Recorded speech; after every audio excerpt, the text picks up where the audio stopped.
Chris Broussard, co-host First Things First. Check him out after our show.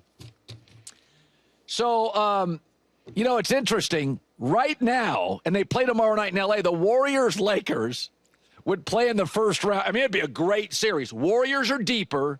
Lakers, I think, more explosive, more shot makers in their starting five. The NBA would probably prefer they don't meet in the first round. They'd like to keep those guys around. If the Warriors win tomorrow night, they're like a game out of, 44. Like a game out of fourth place.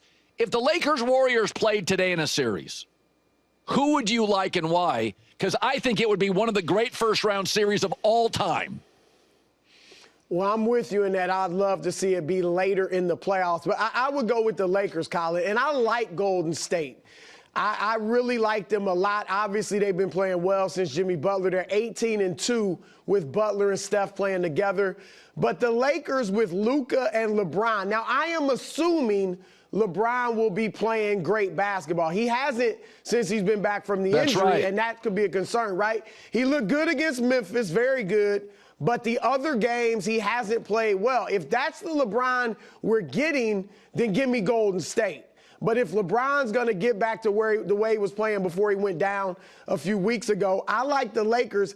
I just don't think a team is going to be able to stop Luka and LeBron and all the attention that they'll draw from the defense with their shooters. They should be able to give some teams a lot of trouble. I've got the Lakers winning the West, Colin, so I certainly have them over Golden State. Listen, it's you have to start considering now, when you look at Joker, I said he's the only guy in my lifetime in the league that could go 36, 13, and 11, and it wouldn't be a headline. It would just be a game. Like, I mean, that's how good he is. Like, even Magic or LeBron, you're like, man, they had a triple-double last night. That's just what Joker does. And I said he's a little Walton and a little Arvydas Sabonis. But most great big men have a thing, a skyhook, Akeem's feet, Shaq's power. They don't have 6 things they're great at. Is it time that we look at the Joker and go, guys, he's a top 12 player all time, and he may be second to Kareem as an all-time center. That doesn't feel like a ridiculous argument today to me.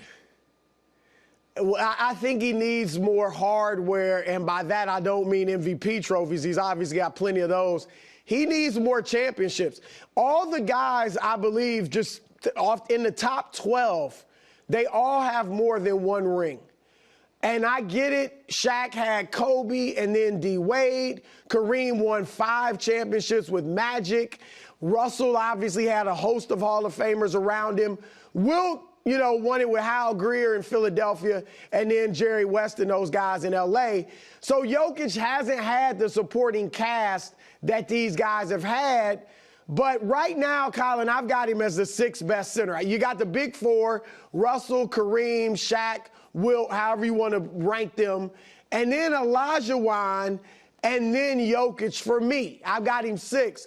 But I'm open to him moving up. Certainly he could pass Olajuwon, and maybe he could start rivaling Shaq and those guys.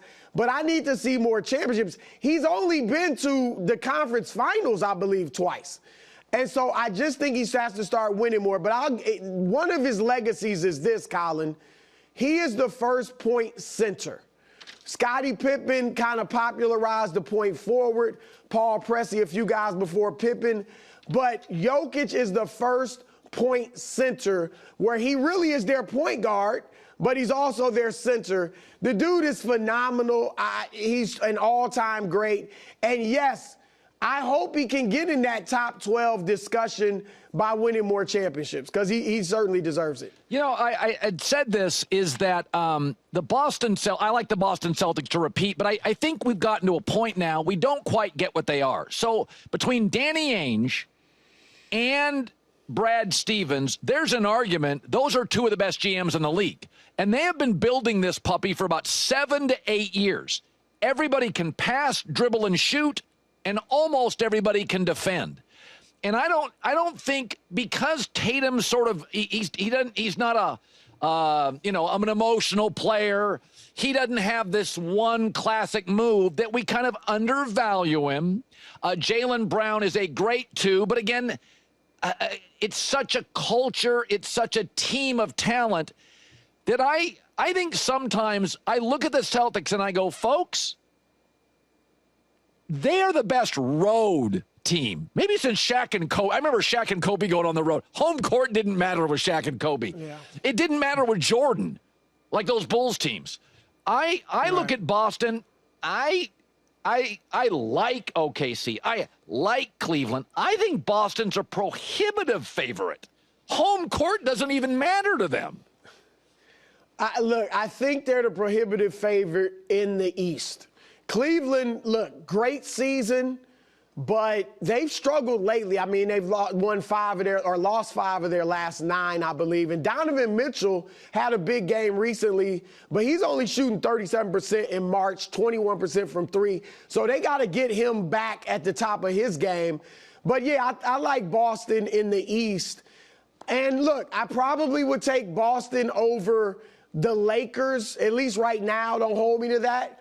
But OKC, and I get it, it's just a regular season, but they swept Boston this year, 2-0, beat Boston in Boston without Jalen Williams, their second-best player.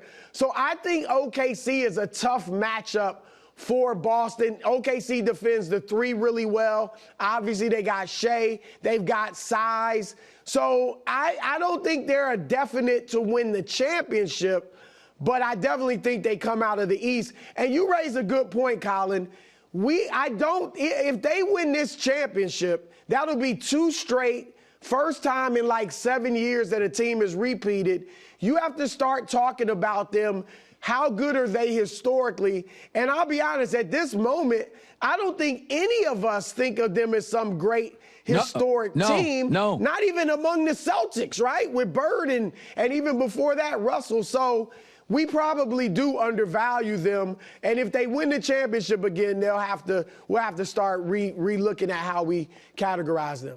By the way, let's end it with this Cooper flag. So I don't remember. I mean, Zion was a physical specimen, but he wasn't nearly as well-rounded as Cooper. He didn't shoot like him. He didn't defend like him. He was a hurricane of a player. Like, it was just a torque and force. Yep. Cooper I'm trying to think of a domestic college player that came out that had this many skills this early, and it is a short list. This kid should be in high school. I believe, like a Caitlin Clark, I believe we're looking at oh, wow, this is an all-star really fast. Do you think he's viewed that way by NBA execs? Oh, yeah, they love him. I mean, he's obviously going to be the definitive number 1 pick. And remember last summer when he played against Team USA, it's just an exhibition game, but the young kids lost by a point to Team USA, and Cooper Flag was having his way with some of the best players in the league. Like you said, there's really no weakness when you look at his game. He can bring the ball up court like a point guard. You can run the offense through him. He can pass. He can shoot in the mid-range, the 3, post-up game. He can drive and finish. He can lead the break, and he defends. Like, he's 6'9". He's got an NBA body already. He is special, and I picked Duke to win the championship largely because of him, but they also have a few other lottery picks, it looks like. But, yeah, he could be a star. I hope, and I don't want to, belittle these franchises, but I don't really want to see him in Washington or Charlotte. I hate to say it, but that's just the truth. Yeah. Right? Chicago, when you look at what Kobe White is doing, Josh Giddey and Busilis, the young kid that's the rookie, and then you put Cup in there, or Flag, Cooper Flag, or, of course, San Antonio, it'd be an immediate big 3 with De'Aaron Fox and Wembanyama and Flag. So you hope he goes to the right place. Utah, of course, is hoping to get him. Colin, I think the kid is a star. And I can't wait to see what he does at the next level. Can't wait. Yeah, he could either land in a perfect spot or a disastrous spot. Like, you got to root for San Antonio. Chicago would be a great spot. I think Utah'd be okay because Danny Ainge is a great, manipulator of draft picks and talent accumulator.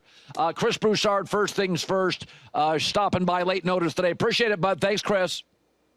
Yep, anytime. All right, Herdline News around the corner to wrap it up live in L.A. It's The Herd.